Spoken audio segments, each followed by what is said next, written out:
खबर control news में आपका स्वागत है। आज हम सतवंत सिंह बंटा जी से क्षेत्र के मुद्दों पर सीधी बात करेंगे। प्रधान जी, आपका खबर कंट्रोल न्यूज में आपका स्वागत है सर। जानना चाहेंगे सर, आपकी मार्केट में क्या क्या समस्या बनी है? देखिए, मार्केट में सबसे बड़ी समस्या एक तो पार्किंग की है। जिस हिसाब से एशिया की बिगेस्ट मार्केट है ये, कश्मीर से कन्याकुमारी तक का घाट यहाँ आता है, उसको देखते हुए पार्किंग की समस्या है। कब से बनी सर ये समस्या? ये समस्या तो अभी लगभग 20 सालों से ज्यादा है, लेकिन इससे पहले थोड़ी मार्केट छोटी थी। अब मार्केट का दायरा बढ़ता जा रहा है, उसी हिसाब से पार्किंग की प्रॉब्लम हो रही है। आज भी इन चीजों को लेकर कुछ बैठक थी आपकी सर? आज हमारी बैठक थी एमनेस्टी स्कीम को लेकर कि जो दिल्ली में व्यापारिक संस्थाएं हैं उनका सबका आज से हस्ताक्षर अभियान चल रहा है कैट के बैनर नीचे कि भाई जो मार्केट जहां पर है जैसी है 31 दिसंबर 2020 तक उसको उसी तरह से रेगुलाइज कर दिया जाए, उसको डिस्टर्ब ना किया जाए। अब आप 1700 कुछ कॉलोनियां जो अनऑथराइज थी उनको आप पास कर रहे हैं, उनकी रजिस्ट्रियां कर रहे हैं, डीडीए रजिस्ट्री कर रही है, बहुत अच्छी बात है। लेकिन क्या कभी ये सोचा है कि भाई उन कॉलोनियों के साथ साथ क्या कोई डीडीए ने या एमसीडी ने या किसी भी एजेंसी ने कोई मार्केट के लिए ऐसी जगह की व्यवस्था की है जहां दुकानें बनाई हैं कि भाई वहां जो रहने वाले हैं वो कहां से अपनी जरूरतें पूरी करेंगे? हर आदमी तो सदर बाजार चांदनी चौक जाएगा नहीं। तो अगर वहां पर ये छोटी मार्केटें डेवलप हो रही हैं और उनको रोजगार मिल रहा है तो जो आज तक जैसी है वैसी रहे। उसके बाद जो सरकार अपना मास्टर प्लान 2041 लेके आए उसमें ये स्थिति तय हो कि भाई नई अगर कॉलोनी कोई बसेगी तो उसमें इतना स्पेस जो है ये मार्केट के लिए, इतना पार्क के लिए, इतना स्कूल के लिए, इतना स्वास्थ्य के लिए, ये सब चीजें नए मास्टर प्लान में भी तय होनी चाहिए। हमारी मांग यही है कि भाई आज हम बैठे हैं टैंक रोड पर, इतनी बड़ी मार्केट है, लाखों आदमियों का रोजगार यहाँ से जुड़ा हुआ है और ये क्षेत्र आजादी से पहले का है।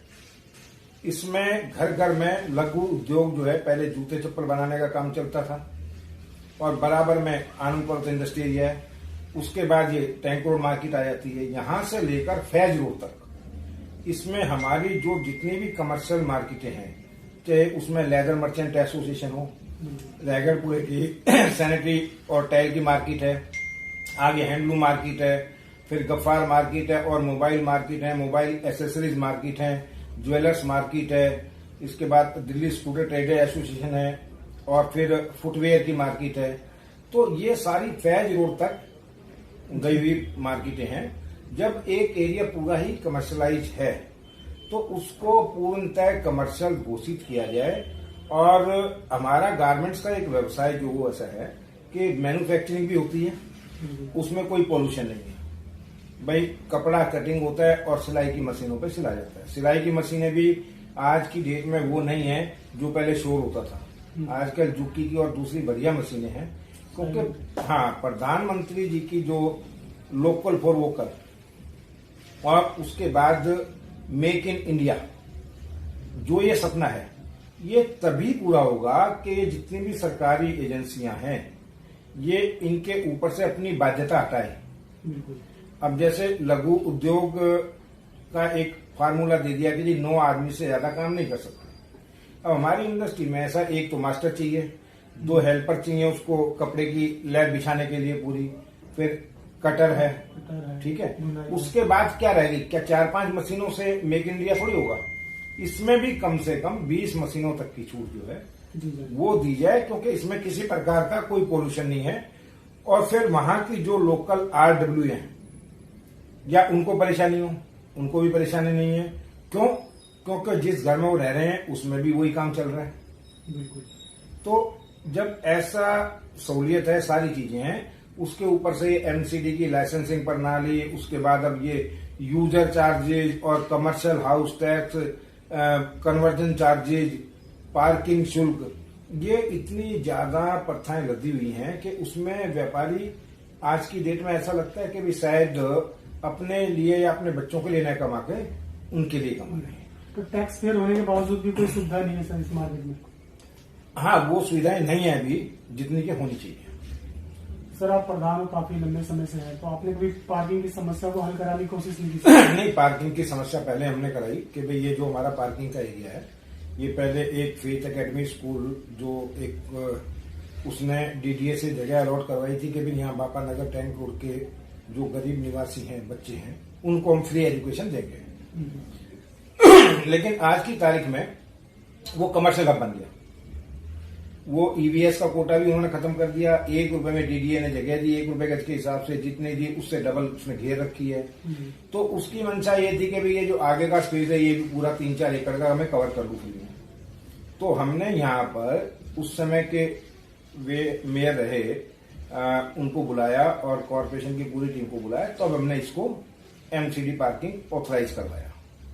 इसके अलावा सीसी कैमरे वगैरह लगे हुए हैं सर? सीसीटीवी कैमरे लगे हुए हैं। हमारे बाजार में पूरा माइक सिस्टम का भी है, बार बार उसमें अनाउंसमेंट की जाती है, घोषणाएं की जाती हैं।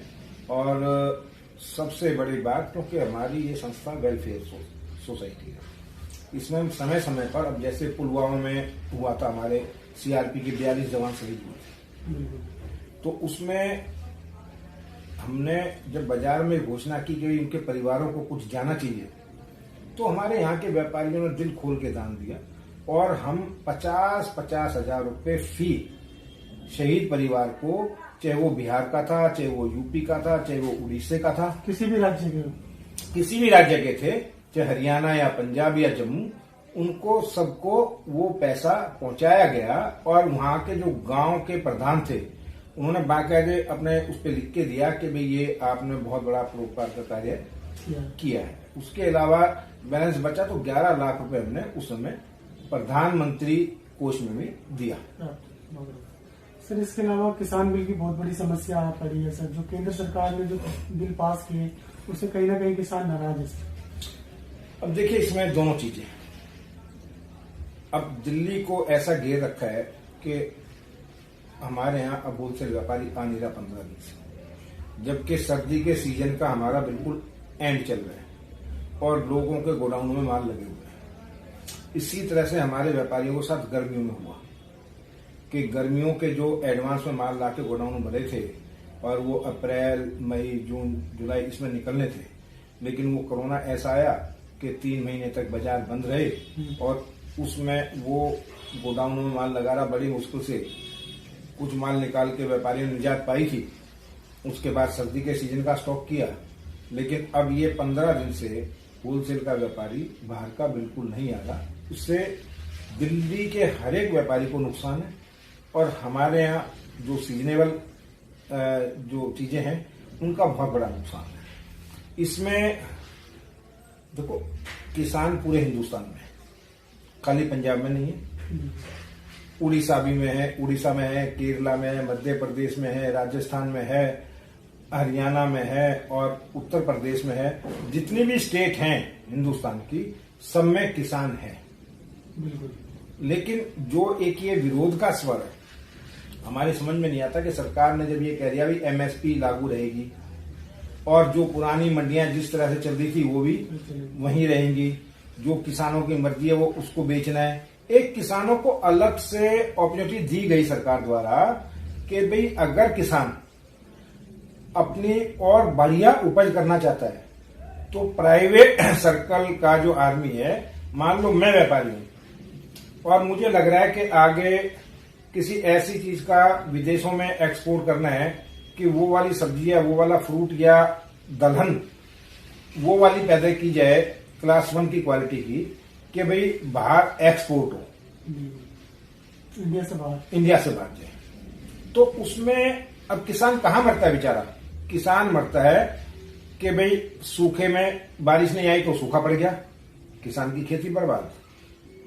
बहुत ज्यादा बारिश आ गई, बाढ़ में मर गया, खराब हो गई फसल, किसान बर्बाद। ओले पड़ गए, किसान बर्बाद। पाला पड़ गया, किसान बर्बाद।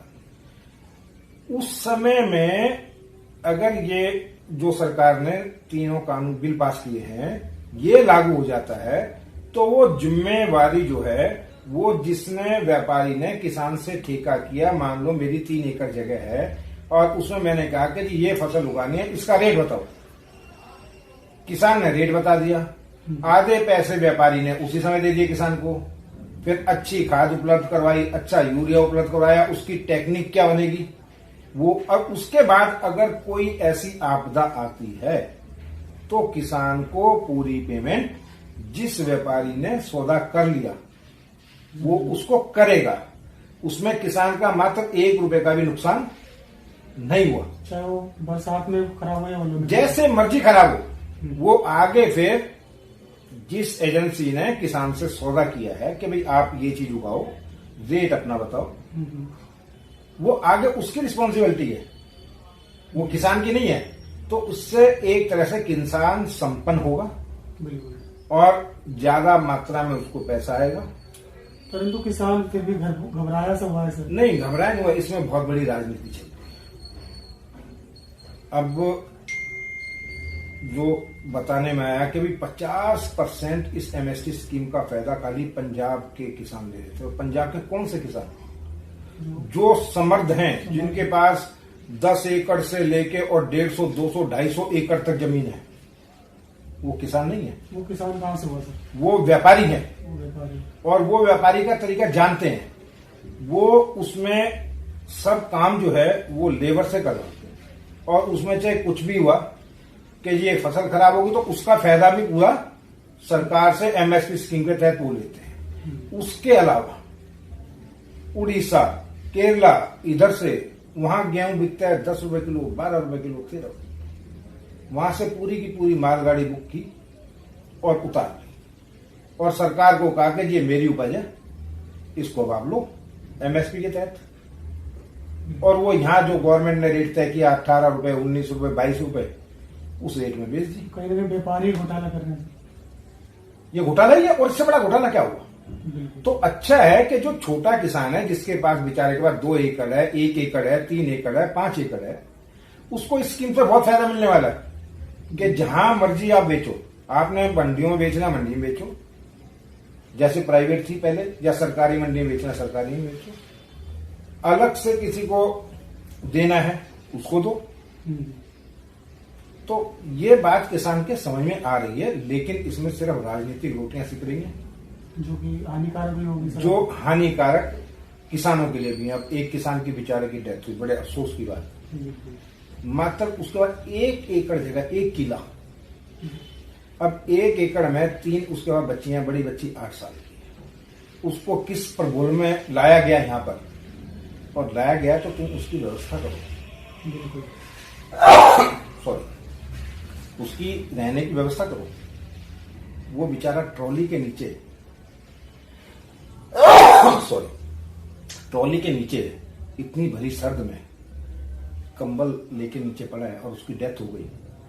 क्या उसको ये जो ठेकेदार बने हुए हैं, ये उसकी पूरे जो 3 बच्चे हैं उनकी आखिर तक की पढ़ाई लिखाई या उसके घर का खर्च चलाएंगे? कोई जिम्मेवारी लेने को तैयार नहीं है। क्या लेंगे जिम्मेवारी? ये टोटली राजनीति चल रही है। थोड़ी वार्ड की बात कर लेते हैं सर। वार्ड में क्या लगता है इस बार नगर निगम चुनाव है 22 के अंदर, क्या लगता है परिवर्तन चेंज होगा? किसान भी नाम लेकर कोई नुकसान होगा भाजपा को? कि अभी ये चीजें नगर निगम चुनाव 2022 में है, और नगर निगम के चुनाव से लेके किसानों का कोई वो नहीं है उसको दिल्ली में, क्योंकि दिल्ली में जो ग्रामीण क्षेत्र है उसमें बच्चे पढ़े लिखे भी हैं, और दिल्ली में रह रहे हैं तो किसान उस चीज को जानता भी है। तो इसका इतना प्रभाव नगर निगम चुनाव पे नहीं रहने वाला है।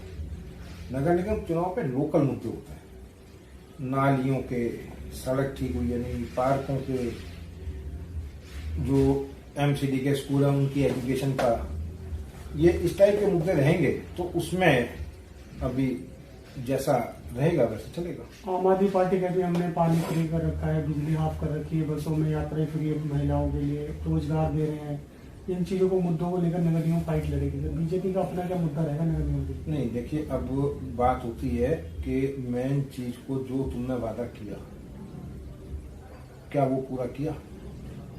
आप जब सत्ता में आए थे पहली बार, आपने कहा था कि पूरी दिल्ली में वाईफाई फ्री कर दूंगा, जो आज तक नहीं हो पाया। हुआ क्या? ये मुद्दे हैं। आपने कहा था कि प्राइवेटीकरण को खत्म कर दूंगा, हुआ क्या? वो भी नहीं हुआ। सरकारी रोजगार दूंगा, दिए क्या? प्राइवेट ही है अभी तक। प्राइवेट ही है ना, और प्राइवेट और बढ़ता चला गया। उनको सैलरी भी नहीं मिल पा रही। सरकार जो पैसा ले रही है वो दिल्ली वालों की कमाई का है। अब तुम एडवर्टाइजमेंट में रोजाना एक चीज दी है कि आज वहां पर ये कौन से इन्होंने चलाए थे क्लिनिक, मोहल्ला मोहल्ला क्लिनिक, क्लिनिक। उसका उद्घाटन पूरे एक पेज की एडवर्टाइजमेंट की आवश्यकता है भाई? पूरी दिल्ली को थोड़ी बताना है, जहां वहां को मोहल्ला क्लिनिक खुला है वहां की जनता को बताना है ना। तो क्षेत्रीय एमएलए बताएगा, क्षेत्रीय पार्षद बताएगा, वहां की जो RW हैं, MT हैं, वो बताएंगी। बिल्कुल। अब जितना पिछले विधानसभा चुनाव में सरकार ने वादा किया था, रोजाना 200 की संख्या में मोहल्ला क्लिनिक बढ़ रहे हैं। उस हिसाब से जब मैंने कैलकुलेशन लगाया तो एक नगर निगम पे 3 मोहल्ला क्लिनिक कम से कम आने चाहिए। कितने? 3। 750 के करीब फिगर उस समय केजरीवाल जी ले गए थे, और 272 हमारे यहाँ सीटें नगर निगम की। तो लगभग एक नगर निगम पे 3 हो गए संख्या, किसी पे 2 रह गई। तो आज आप मीडिया के लोग हो, आप इसी चीज को लेके नगर निगम वाइज एक दिन में 10 नगर निगम कर दो। क्या उनसे पूछो भाई तुम्हारी नगर निगम क्षेत्र में 3 मोहल्ला क्लिनिक हैं क्या? अगर है तो दिखाओ। वो क्षेत्रीय एमएलए से पूछो ना, दूर जाने की आवश्यकता ही नहीं है। अगर वो 3 मोहल्ला क्लिनिक आपको दिख जाते हैं तो केजरीवाल जी सच्चे, नहीं दिखते हैं तो फिर केजरीवाल जी के ऊपर जो एक टैग लगा हुआ है वो लगा हुआ है। तो एनसीडी में नुकसान होगा सर आम आदमी पार्टी को? हाँ, मैंने कहा ना कि अगर मुद्दे ढंग से उठाए गए तो बिल्कुल नुकसान होगा, 100% नुकसान होगा।